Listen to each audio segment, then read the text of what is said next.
Pregunta número 5. ¿Cuál es el significado de las parábolas evangélicas? ¿Por qué Jesús recurre a ellas? ¿A qué tradición religiosa filosófica pertenecen? Afirmo en mi obra Ciudadano Jesús, Adalys, Sevilla 2502, que en general la enseñanza con parábolas está relacionada en Jesús con sus doctrinas particulares, la proclamación de la llegada próxima del reino divino, o bien de algunos puntos de su imagen de Dios, o de la relación de unos hombres con otros, es decir, de la moral. Por ejemplo, es sabido que Jesús no explicó nunca exactamente a las gentes que le escuchaban qué era el reino de Dios. Es claro que esto era señal de que su concepción del reino de Dios no difería esencialmente de lo que un judío normal de Galilea o Judea entendía en los años 20 o 30 del siglo I. Pero sí le interesaba, y mucho, que las masas cayeran en la cuenta de qué características peculiares tenía el reino, en su opinión, de modo que las entendieran bien. Así pues, es importante remarcar que muchas de las parábolas sirven en la enseñanza de Jesús no para aclarar qué es el reino de Dios, sino sus peculiaridades. En el Evangelio, aunque se hable en general de parábolas, hay que precisar entre una parábola estricta y una alegoría. En general, una parábola es una comparación de una cosa o situación con otra semejante. Ejemplos: un rey es como Dios.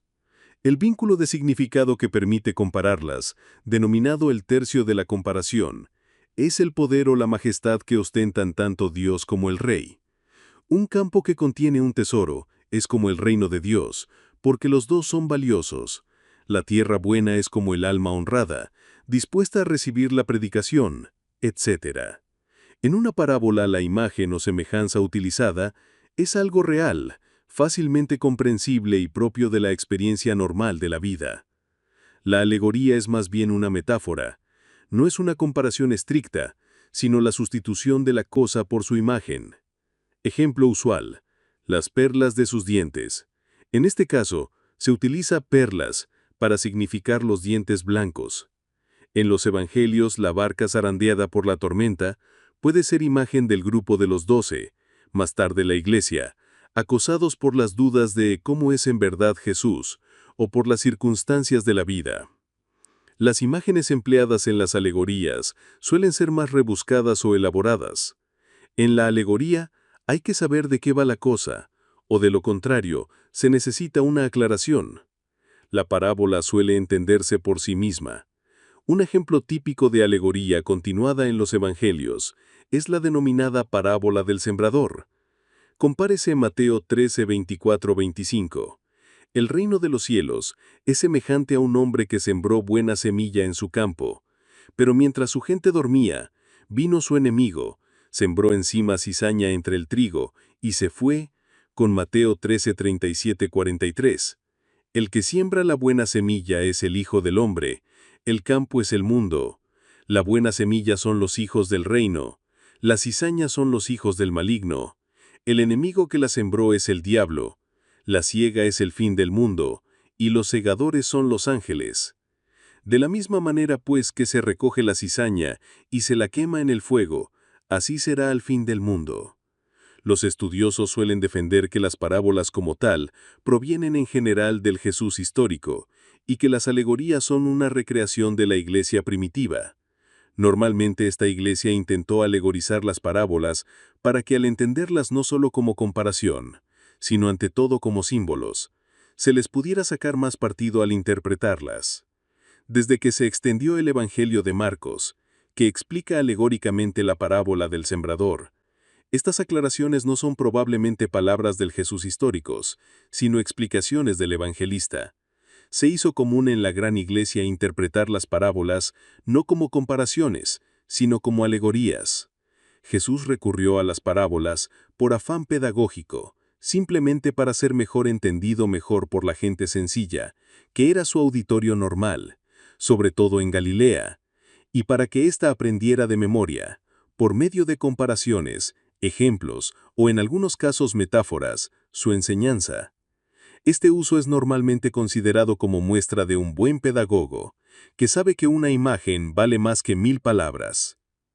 Es clara en Jesús la finalidad didáctica como exposición de verdades religiosas por medio de un lenguaje figurado. Puede uno preguntarse en este ámbito si Jesús lograba sus objetivos de hacerse entender en general, y en concreto por medio de parábolas. El conjunto de los evangelios parece responder afirmativamente a esta pregunta cuando pinta a Jesús rodeado continuamente por muchedumbres hasta pocos momentos antes de su ajusticiamiento. Sería imposible este hecho si las multitudes no lo hubieran entendido. Sin embargo, hay algunos pasajes que parecen indicar que no siempre lograba el Maestro su objetivo. El evangelista Marcos presenta a un Jesús airado porque sus discípulos no lo comprendían, y les dice: ¿no entienden esta parábola del sembrador? ¿Cómo entonces comprenderán todas las parábolas? Mateo en el capítulo 13 acepta la tradición marcana y describe una situación semejante. Los discípulos preguntando a Jesús el significado de la parábola de la cizaña del campo. Entonces despidió a la multitud y se fue a casa, y se le acercaron sus discípulos diciendo: «Explícanos la parábola de la cizaña del campo». Si lo hubieran entendido perfectamente, esta aclaración habría sobrado. Una cuestión importante respecto al empleo de parábolas por parte de Jesús es la afirmación, al menos aparente, del mismo Marcos, quien afirma que Jesús no quería que lo entendiera la gran masa de sus oyentes. Por raro que parezca, es así. El evangelista parece muy rotundo al respecto. En su capítulo 4 hay un pasaje muy duro, que da a entender que Jesús hablaba a la gente en parábolas, precisamente para que no lo comprendieran. Y decía: «Quien tenga oídos para oír, que oiga». Y cuando quedó a solas, los que le seguían a una con los 12, le preguntaban sobre las parábolas. Él les dijo: «A ustedes se os ha dado el misterio del reino de Dios, pero a los que están fuera todo se les presenta en parábolas, para que por mucho que miren no vean, por mucho que oigan no entiendan, no sea que se conviertan y se les perdone». Los estudiosos confesionales suelen arguir que no se debe entender este pasaje al pie de la letra, ya que es un modo de decir que ya existe de igual modo en el Antiguo Testamento, y que Dios no puede desear la obcecación de los israelitas, etc. En mi opinión, y en la de otros comentaristas recientes del Evangelio de Marcos, se debe entender el texto tal cual, es decir, como un caso claro de predeterminismo divino. Dios ha decidido de antemano quiénes se van a salvar y quiénes no, exactamente como entre los esenios de Qumrán. Los que no entiendan, no se salvarán. El mismo Evangelio de Marcos presenta a Jesús explicando en particular a sus discípulos los misterios del reino, misterios que no aclaraba la gente, y les anunciaba la palabra con muchas parábolas como estas, según podían entenderlo. No les hablaba sin parábolas, pero a sus propios discípulos se lo explicaba todo en privado. Que esto era así, se ve más claro porque Mateo no corrige sustancialmente a Marcos, y afirma: «Y acercándose los discípulos le dijeron: ¿por qué les hablas en parábolas?» Él les respondió: «Es que a ustedes se os ha dado el conocer los misterios del reino de los cielos, pero a ellos no». Los discípulos al final, y con esfuerzo, logran entender todo. «¿Habéis entendido todo esto?», le dijeron. «Sí». Sobre la originalidad de Jesús en el uso de parábolas, puede precisarse lo siguiente. Es evidente, por una simple lectura cursiva de los Evangelios, que la tradición religiosa a la que pertenece Jesús es el judaísmo de tinte más bien fariseo. Sabemos, aunque por testimonios más tardíos a la vida de Jesús, pero que son válidos para su tiempo, que los maestros de esta secta eran proclives al uso de parábolas para aclarar sus exposiciones de la ley. Incluso tenían una cierta terminología fija para introducir una parábola o una comparación. Por ejemplo, ¿a qué se parece el reino de Dios?